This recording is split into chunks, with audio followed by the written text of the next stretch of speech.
Hello, Matt the Science Magician here.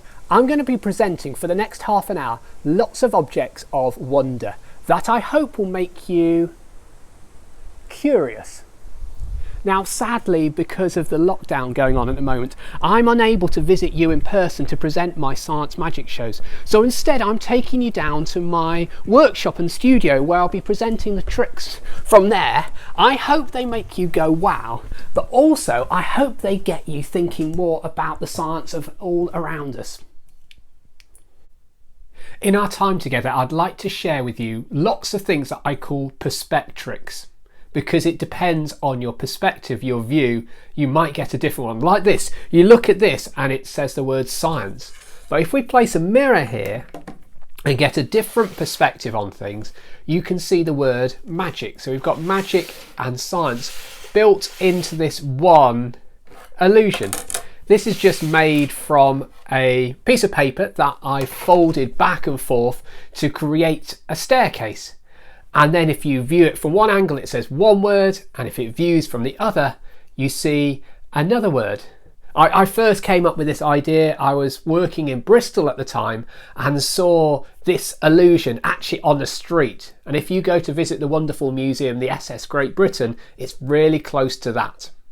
So this is a two-way perspective illusion, and I thought, well, could I challenge myself and make a three-way one? So this is what I've done. I've got here the word wow, and if we turn it this way we get the word how, and if we turn it a bit further we get the word now.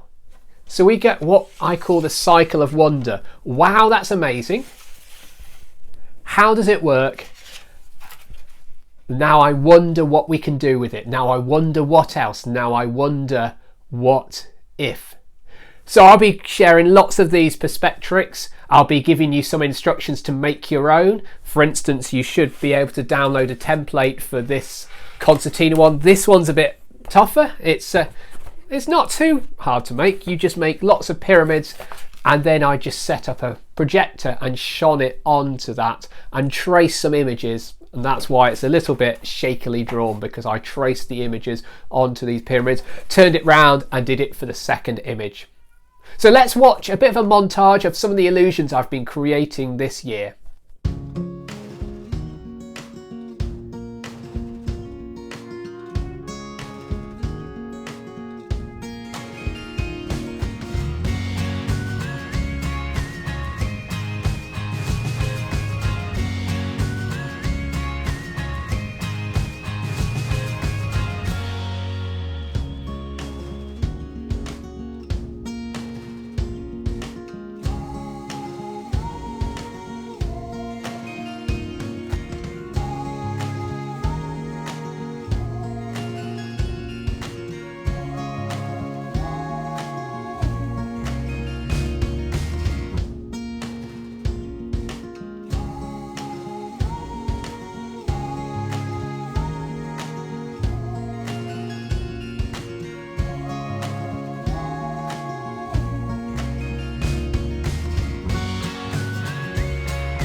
In that last montage of videos, you will have spotted some illusions with toilet rolls. This is something I invented about 18 months ago, and I want to show you how to make it. It's dead easy. What you need is a toilet roll, and then you need to cut what we call this sawtooth pattern in the top. And I'll show you how to make that. It takes you about 20 seconds, and then when you place this in front of a mirror, it creates an illusion where one arrow points one way and the other points the other. It's what we call an ambiguous object. So in order to make this, what you need to do is first of all squash the toilet roll, then take your scissors and cut about a centimetre through both bits of cardboard, and then it means you've got the cuts on either end. And then what you need to do next is you start cutting at the top of one of those cuts you've made, and you need to be careful with your fingers here, and you cut and you work all the way around, trying to go in a straight line, and aim to end at the bottom of that second cut. So you're cutting out a triangle. And then you repeat that. Start at the top of the second, cut down, cut all the way around, and you end up creating that sawtooth pattern, which when you put in front of a mirror creates the illusion.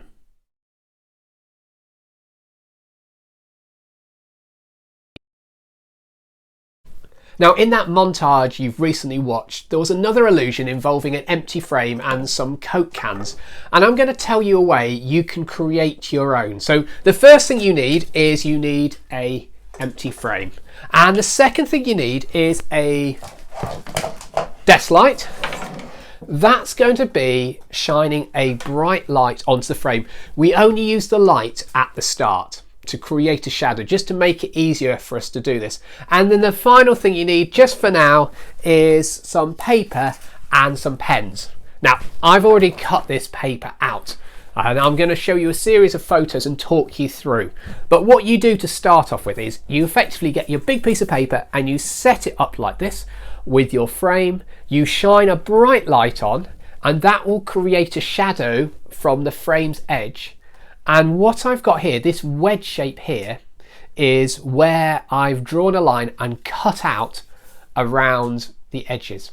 So let me talk you through the steps. So the first step is you get a piece of paper and you place your empty frame in the middle. And then you shine a light on that. You get it so the shadow is within that piece of paper. You trace it out with a pen. And then where you've traced it out, you also want to extend the edges along where the frame is to the sides of the piece of paper. Then carefully cut along those lines you've drawn. And if you line it up right, what you'll find is from the angle that the light was at, if you look with one eye or you look with a camera, the area behind here, this red area, will completely line up with the frame and it will hide that edge. And it will look like you're looking into a mirror. Once you've done that, then get some toys, 2 sets of identical toys, and set them up symmetrically either side of the frame.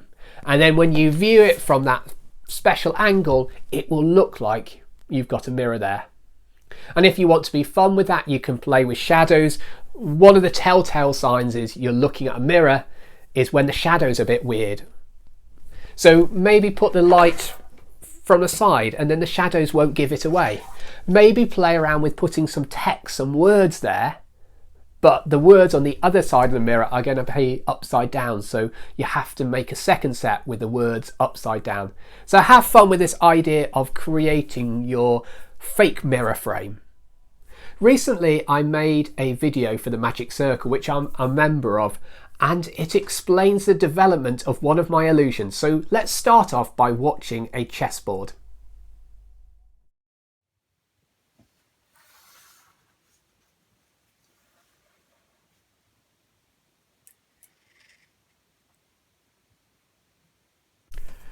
Good evening. I'd like to spend some time talking about the story behind that illusion that you've just seen, because that was the work of many months of trial and error. It first started in January this year when I picked up secondhand this book. It's called Optical Tricks. It's by a photographer called Walter Wick, and he creates these lovely impossible photographs. And in this one here, hidden in this scene, there's an invisible cube that's been camouflaged. And I love a challenge and I love being creative with my hands. So I thought, well, I wonder how hard it is to make an invisible cube, and it turns out it's pretty hard. So this was my very first attempt with paper.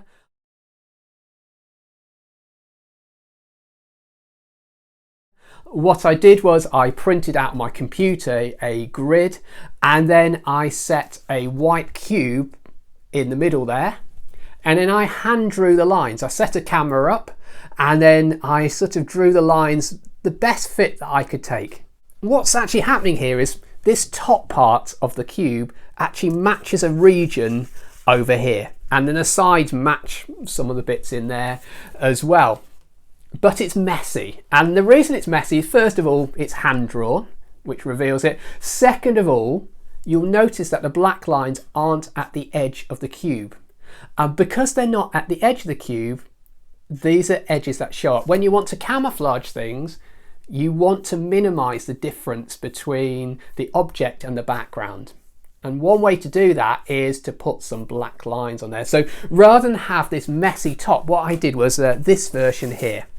So this version is a lot neater, and it's got 4 squares. Those 4 squares match a region here. And I did the sides and I drew the lines on with the computer, printed it out, and it works really quite nicely. You'll see here that it wasn't immediate. It took many attempts at trying to get this to work.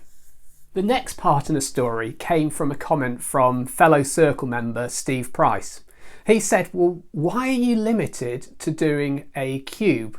Because the edges of the cube, the vertical edges, are still white. They're not covered with black edges. Why not have an angled edge? Which led me to explore making these. These now, the black lines are extended outwards, and so we end up with this 3-sided surface that when on the board and when viewed from a certain angle will look invisible. And of course now the magician in me is thinking, well, this isn't an invisible cube, this is a shield to camouflage other objects.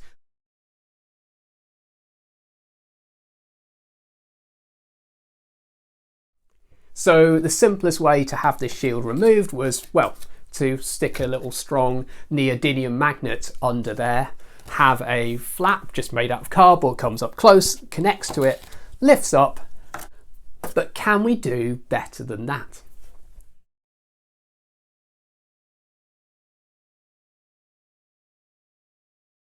Rather than use a 3D structure, I've just used a single wall. It's still got that front face on there, but what you've got is you've got a region behind here that you could hide an object, and from one angle it'd be invisible, and then you could pull it out. Or I used it for doing some teleportation. Had a teleport chamber this side of the wall, another chamber this side, put an object here, and it could invisibly transfer behind the wall and pop out this side.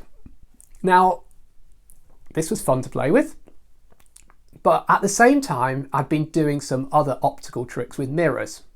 I find mirrors really magical because when you look in a mirror, you see a totally different reality. Things aren't quite as they seem. They seem slightly twisted or strange, just like a magic trick. And I had a thought, okay, if I put a mirror here, that's going to reveal the object hidden there. But could I design a wall that would work both ways? And that's what I set out to do. This was one of my first attempts at doing a double-sided wall. I would put a mirror behind here. You'd get invisible zone from this side and an invisible zone from that side.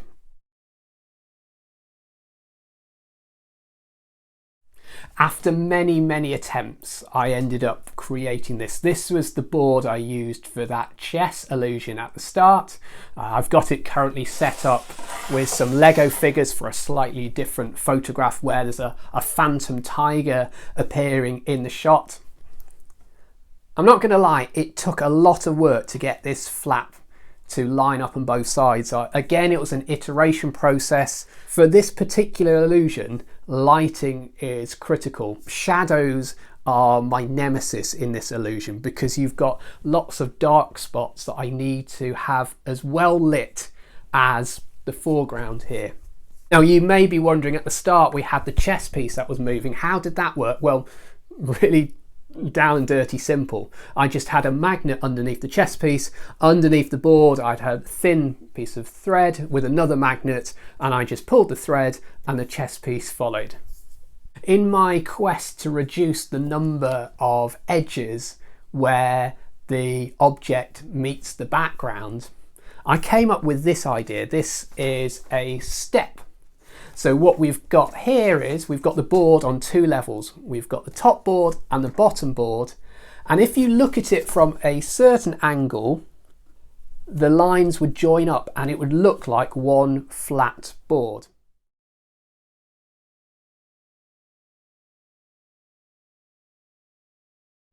Now, to make this work, I had to make the squares on top a little bit smaller than the ones on the bottom, because the ones on top are slightly closer to the camera and so they will appear bigger.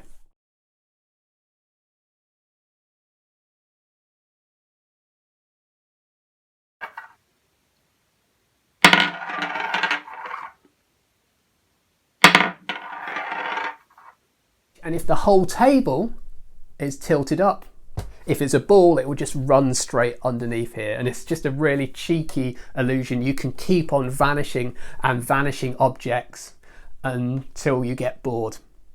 So let's return back to start. Is it possible to make an invisible cube that when you look in a mirror, both the front and the reflection are invisible?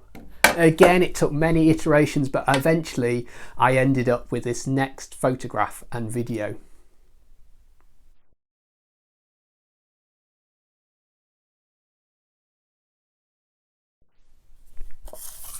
So there we have it. I hope you've enjoyed this little mini tour around my obsession that's been driving my wife nuts over the lockdown, as I constantly print out more checkerboards and colour them in and photograph them.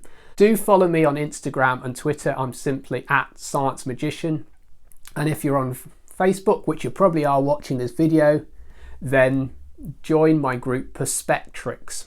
So it's like perspective, but with tricks at the end. Perspectricks. And I post all these and you get a little behind the scenes as well of where I am in developing these new illusions.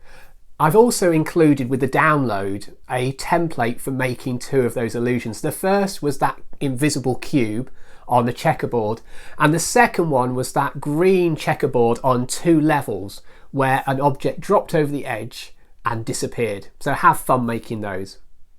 One of the things I've been playing with this summer is bottles and glasses, because if you've ever looked through a bottle of water, you'll notice, and you can probably see with my t-shirt changing behind it, the light is bent. These bottles and glasses of water act like a lens. Now, some of you who wear glasses will know that a lens in your glasses bends the light. And there's some fun science magic you can do with that. The first thing you can do is, if you get a bright coloured object like a pen and you put it behind here, you should be able to see the pen. However, if you move the pen to the side, it enters a blind spot. It should disappear from sight. If we turn it this way, it disappears. There are 2 blind spots either side, and you can make things disappear by placing it behind there. So you could do it with a pen. If you want to be clever, you could take a coin and show the coin behind there and then move the coin to the side and it goes, move it this way and it goes, or turn the bottle and you can make things appear and disappear. Because you've got those 2 blind spots, we can do a change. I've got a glass here, and on the other side of the glass I've got some printing. I've printed a letter C and a letter W. Now if I turn the glass here, you should be able to see the letter C, and the W is in the blind spot. And if I turn it this way, you can see the W but not the C. I can swap between 2 letters. And I thought what we could do, if we could just do it in one glass, it's okay, but if we get loads of glasses with lots of letters behind them, we can make a big line of them and swap letters, not just letters, but whole words around.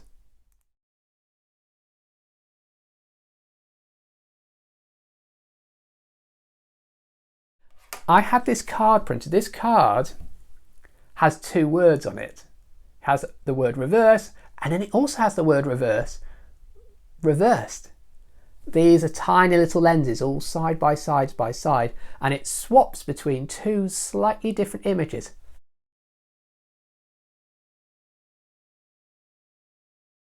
There's another fun thing we can do with glasses and water. I've printed this arrow here, and if I was just to place the arrow behind here, not much would happen. It gets bent a little bit by the water, by that water lens. But if I put the arrow a bit further back, the arrow should swap direction. So we have it one way.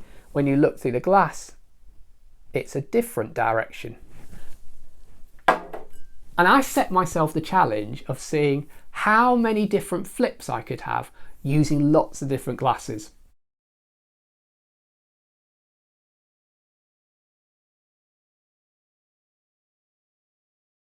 I'm going to show you something really fun you can make. You need a bucket of water to start with, and you also need 2 plastic cups. Now on the first cup I've drawn a tiny little sailing boat, and on the second one I've got a triangle, and I can place the sailing boat in the triangle.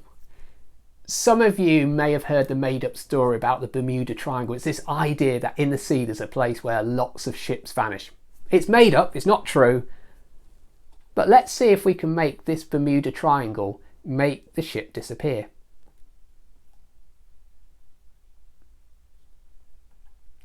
Again, we've got a blind spot. If you look from the side, that ship is still there. But if you have a top-down view, the light is bent and you can no longer see the ship. The science behind this, well, it's important that you have the 2 layers because you want a little gap of air in between the 2 pictures. If you just did it with one, it wouldn't work. You need that tiny gap of air between the 2 to do the special bending light magic. So you can do it with cups. I also made up things like this. I've got the word here, vanish, and it's in a black frame, and we can place this in here and vanish vanishes.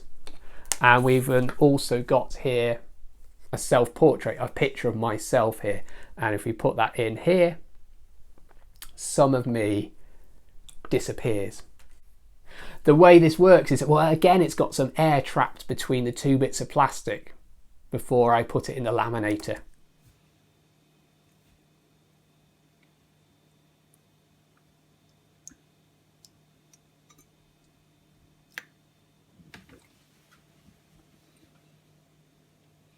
Now in the fish trick, I used a different blind spot.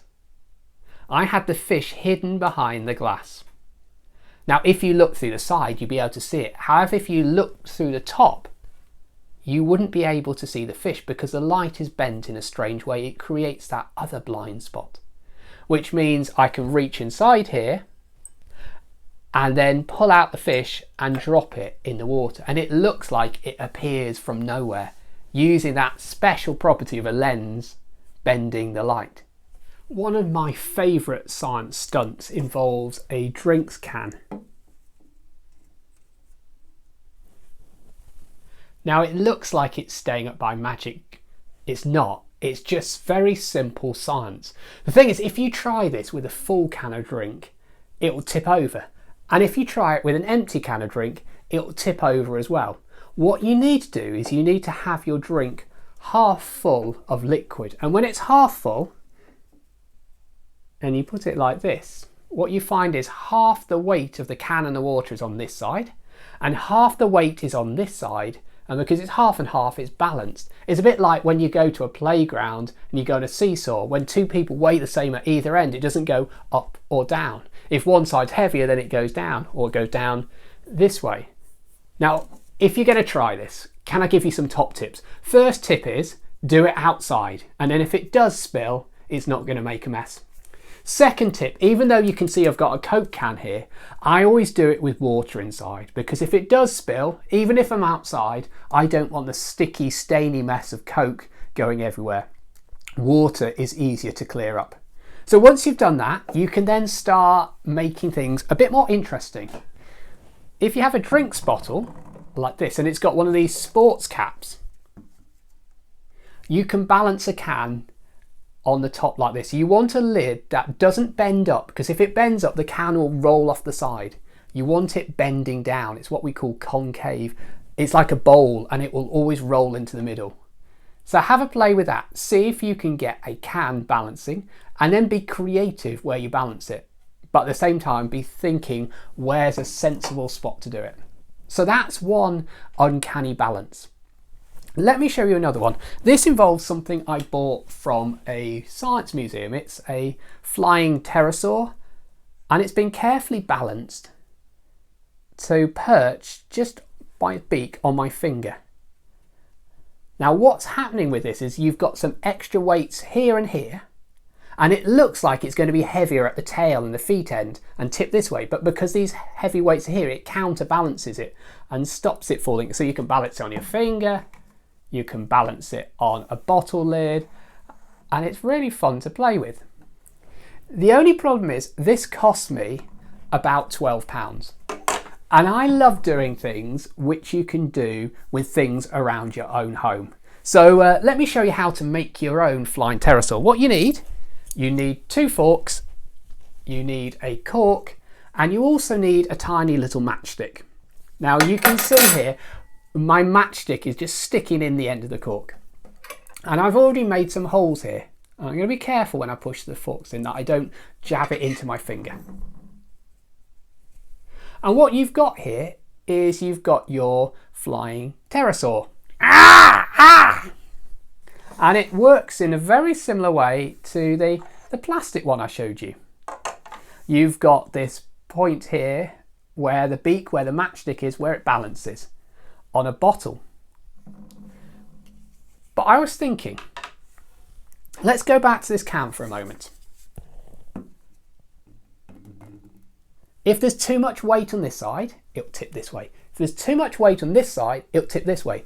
But if the weight goes exactly in the middle, and if you think about it, a seesaw or a playground, if someone sits right in the middle, it doesn't tip it either way. There's this line going straight up from the middle that anything goes on that line, it's not going to tip this way, not going to tip that way. Some of you may have already spotted, just there's a matchstick. I've stuck that to the side of the can. That's the point which is straight above the bottle lid. That's going to be my perch where I'm going to try and land this flying pterosaur. There we go. We've now got a double balance. We've got a balance on the lid and a balance on the side of the can. So that's 2 balances. Let's extend things further. I've got this wedge here. This wedge has been carefully designed. It's got a hole in the middle, which allows me to take a bottle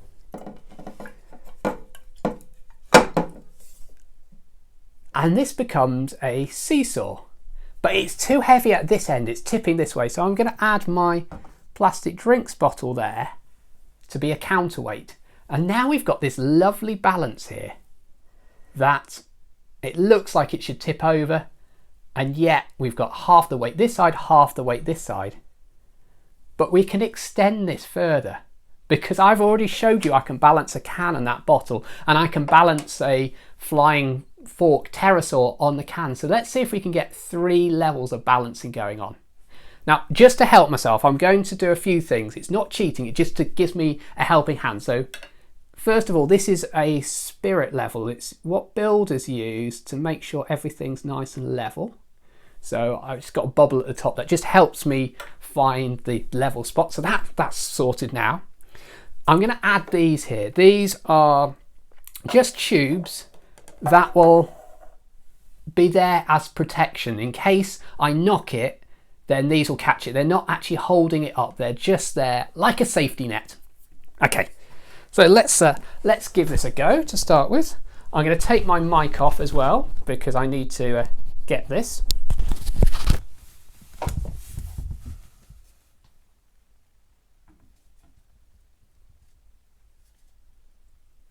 It's good.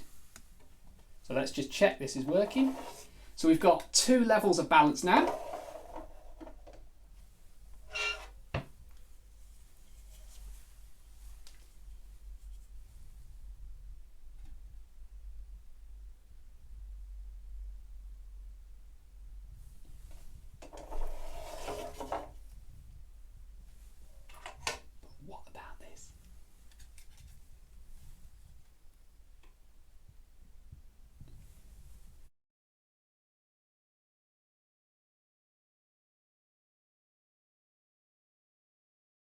4 levels of balance going on. We've got a balance point there, balance there, balance there, and balance there. Over the summer, I set myself a really big challenge. I'd decided I would try and make a whole tower of cans. Now, you'll notice here I've got on here a sports cap that I've cut and glued to one side. That is now the platform that I can put a second can and balance it on there, maybe a third and a fourth. Now, I'd love to show you this balancing right now, but seriously, I've just spent 20 minutes trying to get it to work and it's not working for me now. However, I'm going to show you a video that I took a few weeks ago at the end of a very long evening, at least 3 hours of trying to balance these cans, and you'll see the relief and the amazement on my face when I finally get it to work.